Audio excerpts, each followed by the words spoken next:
Hey, so really quick, it gets tough. One of the ways it's easy to get tricked is using my model, right? When you have, look at the Stoke all the way on the bottom, see how you have this perfect repetitive wave structure here? When the Stoke is locked into a repeating cycle like that, I'm able to predict very precise reversals, both bullish and bearish, right? Dumps and pumps.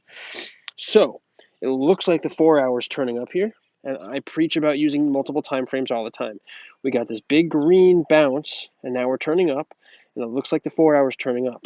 But if you look at the hourly is getting really high on BCH. Same on some of the other assets. Now we can break out and start pumping like crazy, and then I may FOMO in. But since the hourly is getting really high, there's a pretty solid chance we could actually come back down a little more. Now we may come down slightly, come back down to like 1400 and then break up. But I want to wait and see. I kind of want to wait for the hourly to reset, and the next time the hourly comes down a bit, that's probably when I want to get in. But you'll notice, I mean, we had the initial dump. Look at the Stoke, initial dump on the Stoke, and then really strong bullish divergence with an uptrend on the Stoke and a downtrend on the price. That's just BCH, but a lot of these assets look very similar. OMG, for instance, getting really high on that hourly. It looks like we have a big bounce here, but the hourly is getting pretty high. So I missed the bottom. The bottom of this hourly would have been a good entry, but now I'm going to wait and see what happens when the hourly resets and the Stoke comes down a bit more. Let the price come down a little bit more, maybe back to the bottom of the cloud here. I want to see how high we get.